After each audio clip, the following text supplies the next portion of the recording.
Hello, good morning. Respecting the schedule, we are a little bit delayed, so we will try to be more concise if possible, because our topic today is pretty interesting. It's one of the hot topics now in our profession. So during years, public affairs has been built around political intelligence, institutional relationships, strategic analysis, and contextual interpretation. But the question is not longer or whether artificial intelligence will impact the sector, because already has, as we know. So we would like to know how it will change our world, and the tasks will become automatic, which capabilities will remain deeply human, and how we ensure that this transformation is responsible, useful, and also compatible with democratic quality. So. To talk about this or enter into discussions about these topics, we have with us Enrique Collado, that works for Spaak, Spaak, one of the companies that are developing artificial intelligence solutions for the professionals of public affairs. We are in a context also very interesting, because we know that the European Union also is an agent that regulates very well this, no? And also we have the Artificial Intelligence Act.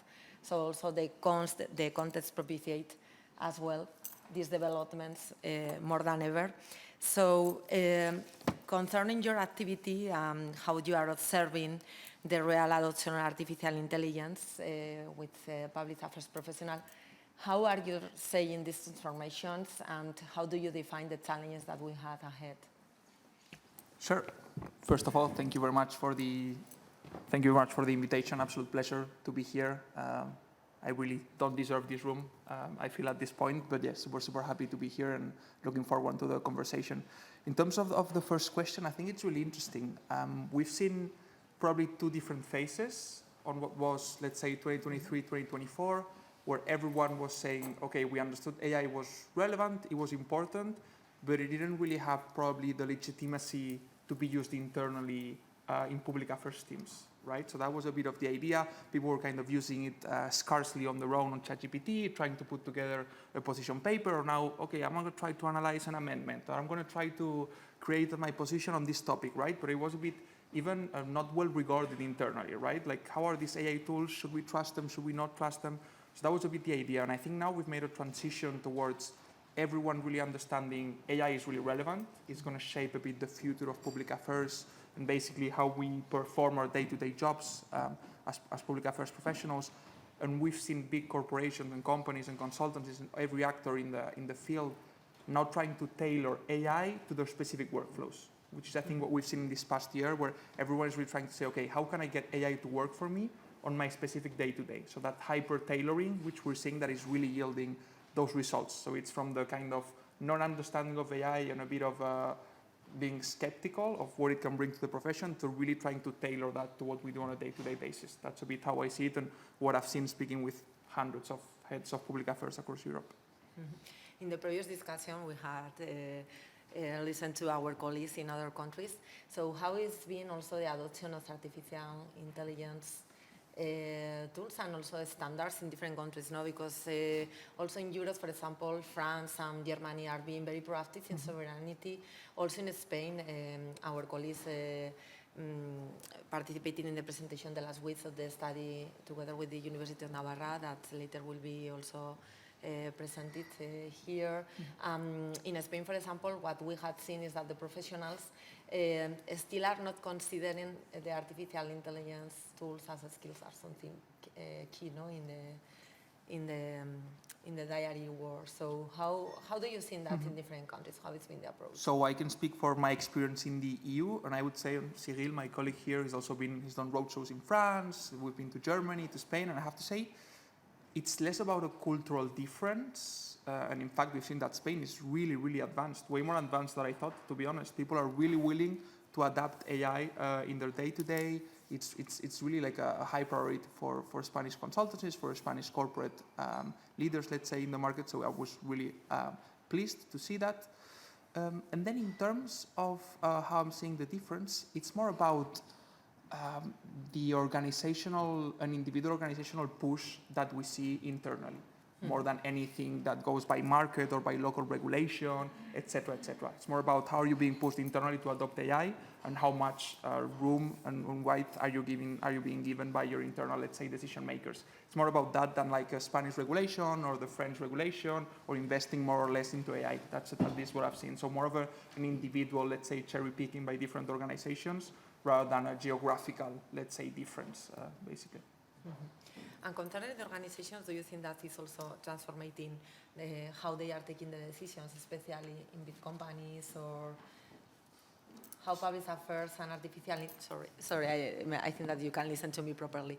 How the adoptions and the transformation inside of the companies is affecting how they are taking decisions. It's helping for the analysis and also to the landscape. Definitely. I think the difference here is basically trying to free up time from everything that is manual work, grunt work, and that is low value work, to put it one way. It's obviously useful. And trying to give more time for public affairs professionals to actually dedicate it to what moves the needle, to what makes a difference. So strengthening that relationship building, getting out there, going to more events, and making basically what makes humans different, which is not staying behind your screen for hours and hours analyzing amendments or analyzing a commission proposal or putting together an MEP briefing because your CEO is coming to town. So those are obviously useful tools, but if you can now get rid of that basically and spend that time building more relationships and trying to really move the needle and advocate for your priorities, I think that's basically what we're seeing and how AI is helping in this field at the moment. So from your perspective in this context, are the human skills that will remain, especially for the professionals? Exactly. How to strengthen this as well, and how to work as well with artificial intelligence to strengthen this?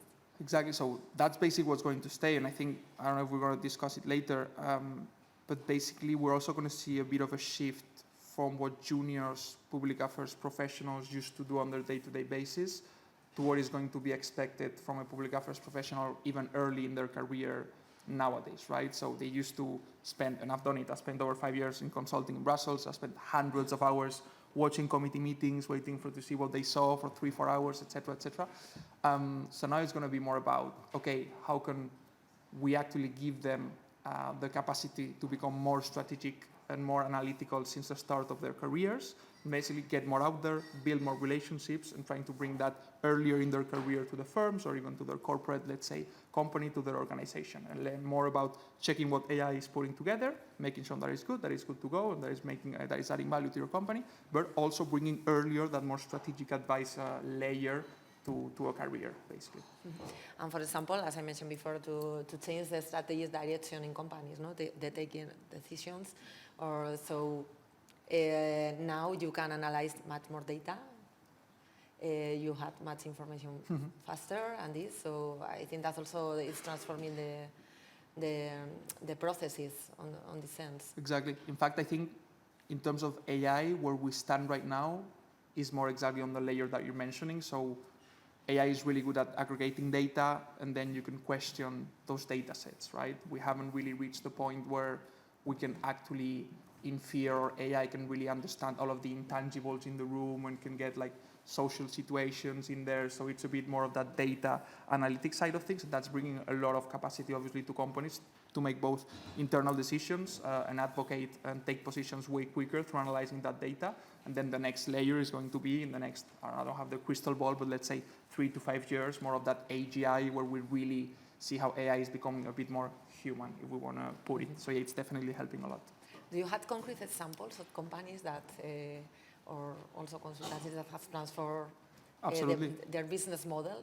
Absolutely, absolutely. We work, for example, with a Danish company, with Danfoss, which basically, I think they used to take 2 weeks, I think it was, to, for example, that's what they told us, to take a decision or to make an impact assessment, and that's been reduced to literally 1 day. So they receive something in the morning, then in the next couple of hours they have maybe a junior person in their team have it analyzed, run it through AI, through an AI platform basically, and then they can make a decision by end of day of okay, this is our position, it's read all of our position papers on this issue, it's analyzed X, Y, or Z, and then you manage to, in a day, get rid of that, and you get way quicker to advocate and to really try to move the needle, which is what you should be looking forward to add value to your organization, right? Instead of spending 2-3 weeks trying to put everything together. Mm-hmm. There is other important angle in this ecosystem of the public affairs, that is the public administration, obviously. how they are adopting as well the artificial intelligence to offer more transparency and also to be more democratic and offer tools to the citizens.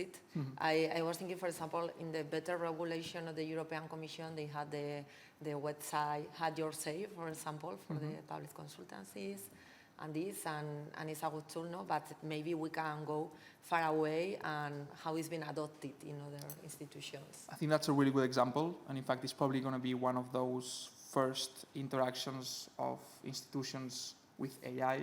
The public consultations, basically, it's aggregating hundreds and thousands of answers, and for the civil servant, instead of literally being unable to do it because they don't have physical time to do it, maybe through a few hours being able to analyze what are the key positions, what have been said by X type of stakeholders, or by Belgian stakeholders, or by Spanish stakeholders, etc. So that's going to come really quickly. But I think for me, the issue here, and what I see, at least what I feel in Brussels, I don't know how it's at the national level, is that we have conversations with them, of course.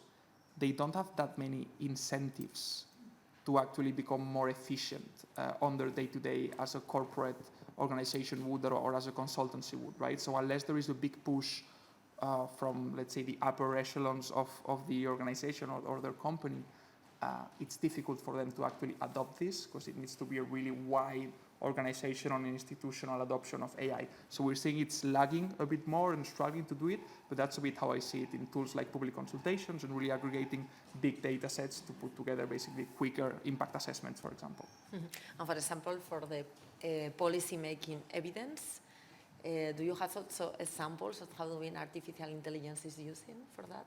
So that it's the one basically I shared. I think that's the one that I'm aware of in Brussels, and it's basically using this Have Your Say. I guess we have the same thing all around Europe. Basically, public consultations before and after the publication of a commission proposal. They're basically going through, instead of spending hundreds of hours going through 400, 500 answers, they basically pull the data from there and understand, okay, these were the 2-3 positions that were mentioned the most. So they guess and they recommend to their policy officers or to the head of unit of the commission, okay, we need to take these 4 or 5 meetings because it's the position that has been taken the most, basically. That's a bit of the idea. Also, developments are being faster sometimes that we expected, and also how we can adopt these developments. So there are other important concerns as ethics, and it's going to foster the democracy, and also there will be people or sectors that will left behind. So how we should approach this tomorrow? There is also a workshop focused on ethics and artificial intelligence organized in this forum. So how we can approach this perspective, this angle? I think for me on this one, what I felt, so our company basically starts also from and mimicking a bit what we've seen in the legal sector. So there's a couple of companies called Harvey and Legora, basically, which are huge now. They're unicorns, valued in, I think, 11 billion or something like that. And that's what we try to bring. But what we realized is that, for example, on the public affairs side of things, nobody has really taken the time to create personalized AI tools internally. So the public affairs teams in organizations and in consultancies are not really being given the right tools to work. So all of that legitimacy that you're talking about, transparency and ethics, nobody has really been thinking about it, right? They have created generalist tools, or they have created for other sectors, but nobody has really thought about public affairs. So it's a bit more difficult to grant that legitimacy and think about all of the whole ethics and how do we treat them when nobody has really sat together and put together a specific tool internally that really tries to pursue those objectives, let's say, and those goals. What do you consider as the challenge for the next 2 years? Because if I would say 5, I think that is too much. I think even 6 months with the pace at which AI advances, it's absolutely crazy how it changes, basically. I think challenges, for me, the one I'm the most concerned and that I've seen when I'm speaking with a lot of senior people in this sector, let's say, it's the junior side of things. They're all really worried about, okay, how do we train them to become that senior public affairs professional? What do I do with an organization that I already have 40, 50, 60 juniors in, for example? How do I make that switch? How do I make AI work for them? How do I make it more efficient? So I think that's probably one of the biggest challenges. Is going to be how do we grow that base of public affairs professionals that is now, let's say, AI native and that is going to have to live with AI to bring them and to grow them in the next 5-10 years. And that's one of the biggest challenges, let's say. And also for the senior professionals, no? We are here also some senior professionals. We are adopting the tools as well, but do you think that there are other challenges that maybe is how to take advantage, right, of this? I mean, I think, and I always say, a senior professional, a senior public affairs professional that adopts AI is the most powerful tool there is, obviously, nowadays. And I don't think there's a generational breach or let's say, a block in there. It's just more of a personal decision by the professional to say, okay, I really want to adopt this, or I really don't want to adopt this. I don't want to put in the time. But obviously, a senior public affairs professional, with all of the experience it has, all of that strategic layer, and bringing that critical thinking to all of the outputs from AI, brings way more value than a junior, right? So it's more about being willing to do it. Yeah. Okay, so I think that we can consider how we are going to take advantage of this to build more strategic vision, I think. The core of public affairs will be trust, basically, and will continue being trust. So I think that this is an important conclusion. Exactly. I think that let's say the policy, the politics are not going to be made by AI, right? I don't think that's where we're going. And in the end, politicians want to pick up the phone and speak with the public affairs professional that they've been speaking with for the past 10, 15 years, that they trust. We trust people. We don't trust a machine, right, for the end of policy making. It's just about making those 3-4 steps beforehand way more efficient.